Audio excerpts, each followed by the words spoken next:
Hindi. Parang sabi niya, alam mo yun, hindi ko alam.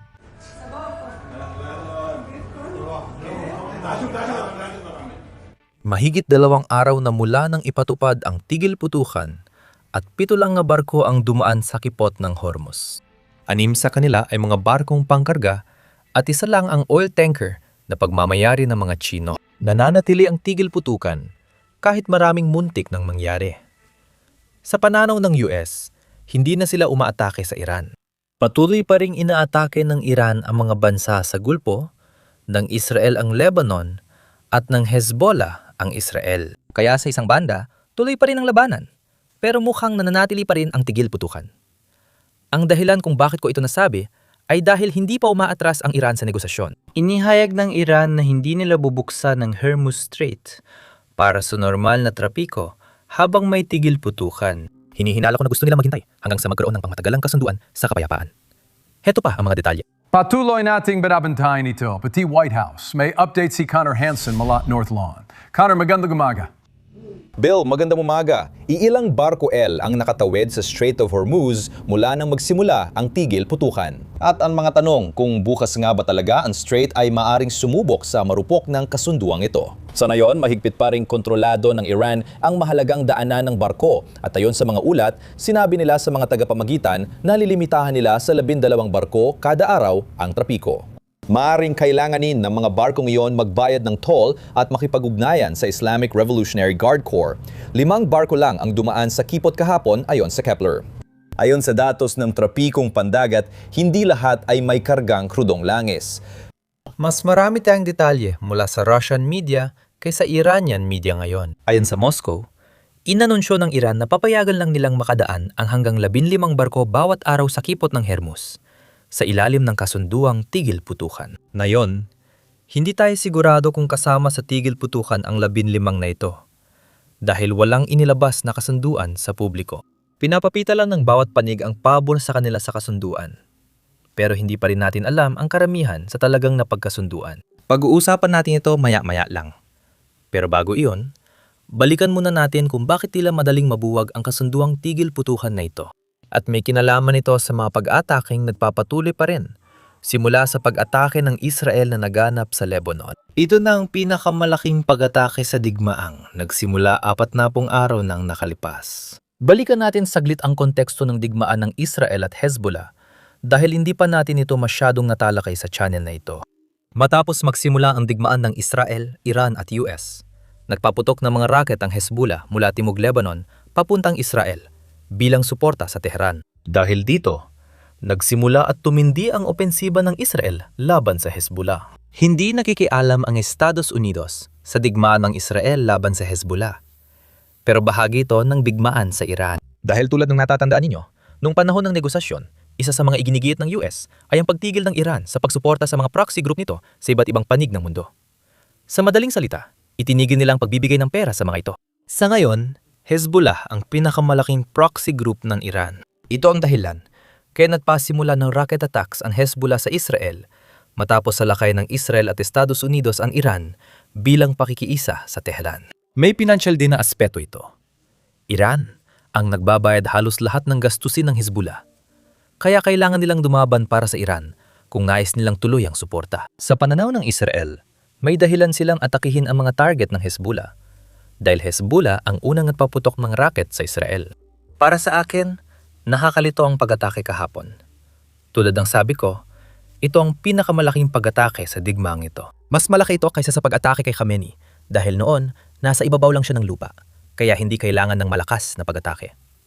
Ito na ang pinakamalaking pag-atake. Nangyari ito sa isang lugar na hindi pa target ng Israel noon. At nangyari rin ito sa isang sibilyang lugar kung saan hindi talaga nagbigay ng babala ang Israel para makalikas ang mga tao bago ang pag-atake. Kaya naman mataas ang bilang ng mga nasawi at nasugatan mula sa lugar na iyon. Habang nirecord ko ito ngayong Huwebes ng umaga, mahigit 200 ng bilang ng mga nasawi, higit 200 katawang patay, at mahigit 1,000 ang sugatan sa pag-ataking ito. Malawak ang reaksyon mula sa iba't ibang panig.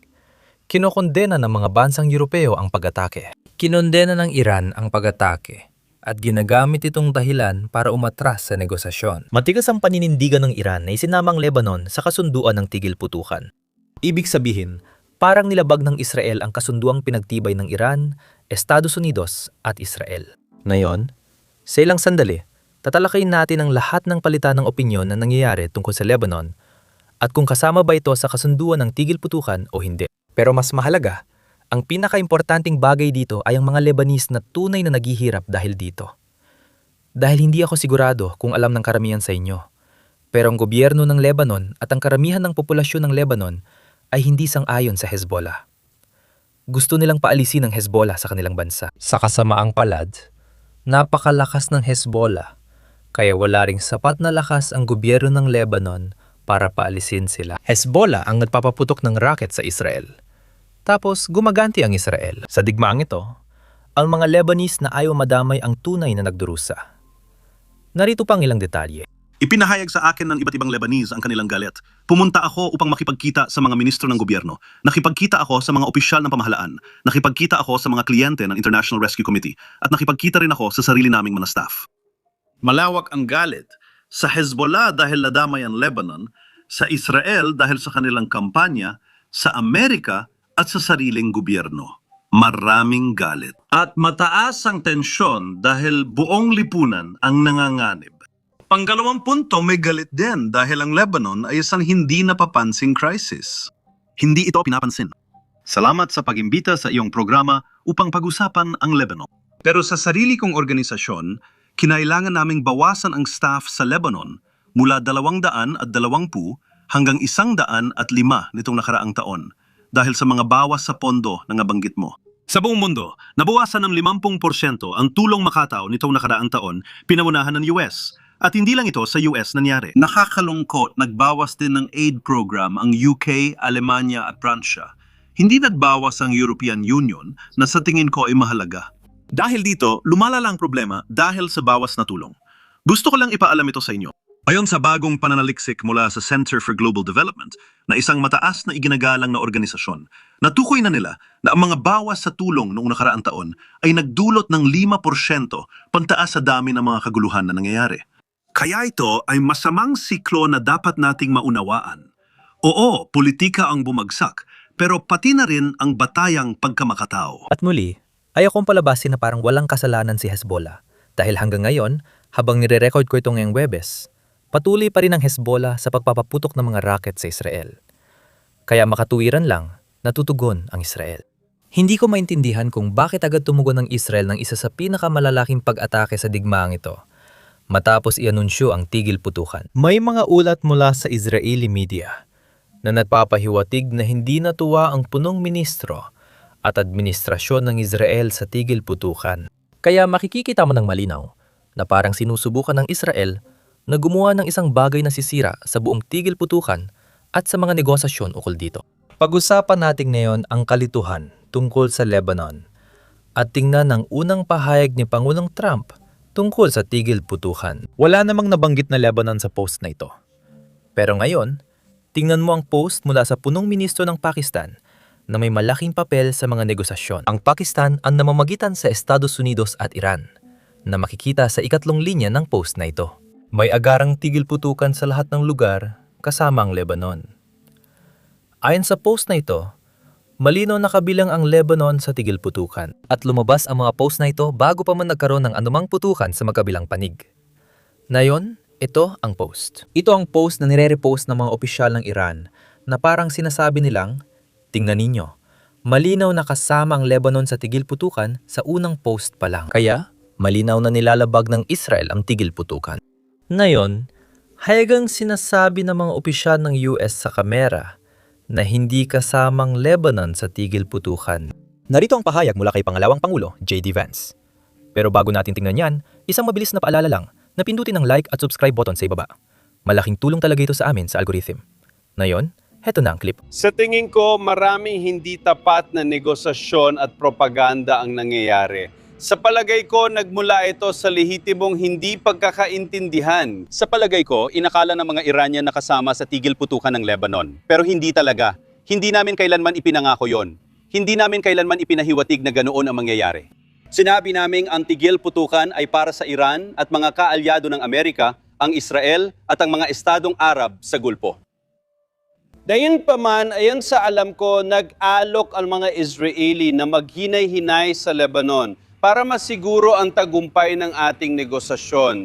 Maghihintay pa ako ng mas kumpletong ulat pag-akyat ko ng eroplano. Hindi ito dahil bahagi iyon ng tigil putukan. Sa palagay ko, inihahanda tayo ng mga Israeli para sa tagumpay.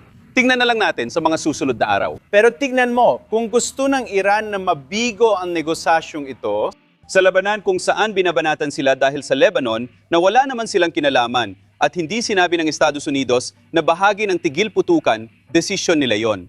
Sa tingin namin ay kalokohan, pero desisyon nila yon. Ito rin ang parehong mensahe na inulit mismo ni Pangulong Trump. Pati ang tagapagsalita ng White House ay inulit ito sa harap ng lahat ng mamamahayag. Sa madaling salita, sinasabi ng US na hindi kasama ang Lebanon sa tigil putukan. Sinasabi naman ng Iran na kasama ito. At syempre, dahil doon, tila may kalituhan kung magtatagal ba ang tigil putukan o hindi.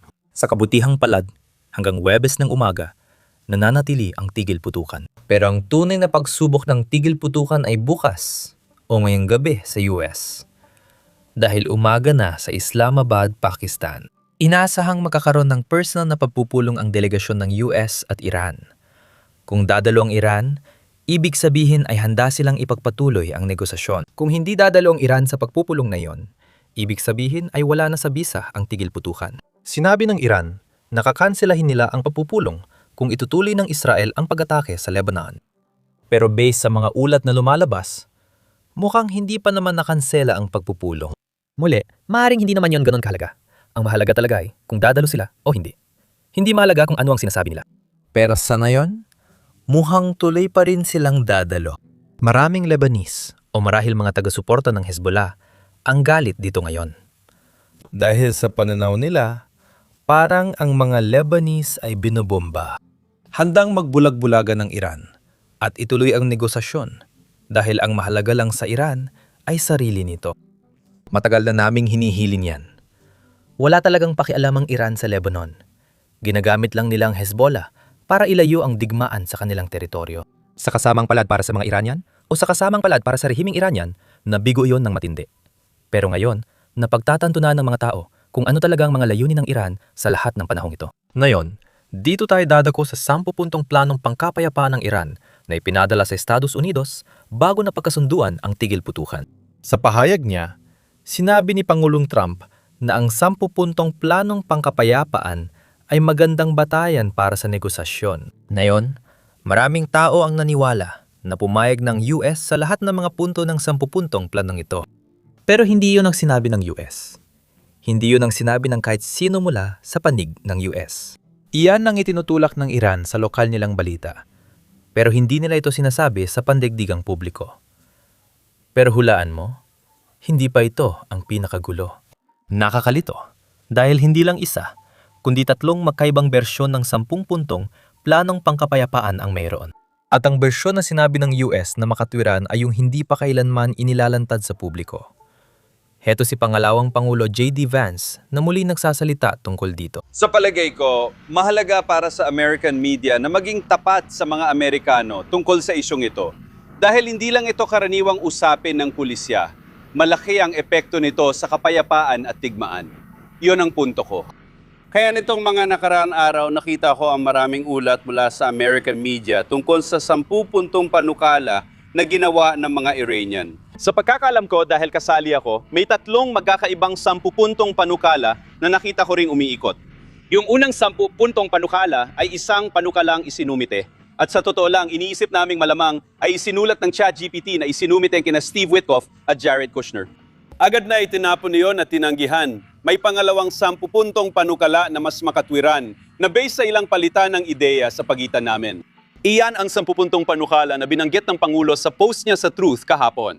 Sa totoo lang, nakita ko na rin ang ikatlong 10 puntong panukala na mas matindi kaysa sa una at kumakalat sa social media. Ngayon, ang nakakatuwa dito ay nakita ko ang iba't ibang mga organisasyon. Ang New York Times, CNN at iba pa ay kinuha at pinalaganap ito. Ang orihinal na 10 puntong panukala na batay lang halos sa isang random na tao sa Iran na nagsumite nito sa public access TV sa bansang Iran. Sinasabi nilang iyon daw ang posisyon ng pamahalaan sa negosasyon. Katumbas ito ng isang konsehal na demokratiko sa Boise, Idaho na nagsasabi ng kung anong kabaliwan. Kinuha ng lokal na public access TV ang kabaliwang pahayag na iyon at pagkatapos ay inilatala ng New York Times iyon bilang posisyon ng Pangulo ng Estados Unidos. Wala iyong kahit katiting na saysay. Ang nangyayari sa mismong Iran ay malinaw na may posisyon ang gobyerno at iyon ay makipagnegosasyon sa Estados Unidos ng Amerika. Meron ding posisyon ang Pangulo ng Estados Unidos. Ipadala ang mga negosyador sa Pakistan at makilahok sa negosasyong ito ng may mabuting layunin. O may ilang baliw sa panig ng Iranian na naglalabas ng impormasyon ng hindi nagpapakilala, maaring para sa propaganda dahil nahihiya sila o hindi nila gusto ang nangyari. Napag-usapan natin ito ng kaunti. May iba't ibang paksyon sa loob ng Iran at ng rehimen. Bawat isa ay may sariling interes. Kaya napakahalaga para sa Estados Unidos na malaman kung sino may hawak ng kapangyarihan at pagkatapos ay makipagnegosasyon sa paksyong iyon o sa taong iyon. Pero gaya na nakikita mo sa ulat sa iyong screen, hanggang sa araw na ito, may mga tao pa rin sa loob ng Iran na nagsasabing hindi dapat nakikipagnegosasyon ng Iran sa Estados Unidos. Hindi dapat pumayag ang Iran sa 2 linggong tigil putukan. May ilan na taga-suporta ng Hezbollah at gusto nila ito dahil sa pag-atake, habang ang iba naman ay nais lang magpatuloy ang digmaan. Dahil sa digmaan, mas lumakas ang kapangyarihan ng mga commander ng IRGC sa lipon ng Iranian at ayaw nilang tumigil ang labanan. Gusto nilang tiyakin ng IRGC lang ang natitirang organisasyon kapag tapos na ang lahat. Layunin nilang magtatag ng militar na diktadura sa Iran. Ngayon, diktadurya na rin ito kung saan ang kataas-taasang pinuno ang diktador. Marami pa ring nais magtatag ng diktadura para sa mas malaking kapangyarihan. Kaya sa madaling salita, ang ibig sabihin lang nito ay may iba't ibang paksyon sa loob ng Iran, katulad ng iba't ibang paksyon dito sa Estados Unidos. Sigurado akong may iba't ibang paksyon din sa mga bansang Europeo. Lahat ng bansa ay may ganyan. Maraming paksyon ang may sari-sariling gusto. Ang mahalaga ay ang mangyayari sa negosasyon bukas, na technical na ngayong gabi sa US at umaga sa Pakistan. Kaya siguraduhin pindutin ang subscribe button sa ibaba kapag may karagdagang impormasyon na tayo tungkol sa negosasyon kung ito ba ay matutuloy o hindi. At kung matutuloy man, ano ang pinag-uusapan? Gagawa kami ng updated na video para sa inyo, kaya makikita tayo bukas. Para maintindihan ng asal ng Iran na yon, dapat nating tingnan kung paano ito nakarating sa kasalukuyan nitong kalagayan. Hindi lang ibig sabihin na bumalik tayo sa 1979 noong Rebolusyong Islamiko. Sa totoo lang, dapat nating balikan ang panahon ng pamumuno ng dinastiyang Qajar sa Iran noong ika-19 na siglo at makita kung paano ang mga desisyon ng mga pinuno noon ay patuloy na nakaapekto sa Iran na yon. Oh, hulaan mo kung ano? Iyan din ang ginagawa namin sa bagong labas naming podcast series. Kaya kung isa ka sa mga interesado sa kasaysayan ng Iran at kung paano tayo napunta sa kinalalagyan natin ngayon, siguradong pakinggan mo ito. Mapapanood mo ito sa pamamagitan ng pag-click sa mga link sa description o pwede mo rin panoorin ito sa pamamagitan ng pag-click sa end screen sa iyong screen. Basta i-click mo lang ang video na nasa iyong screen.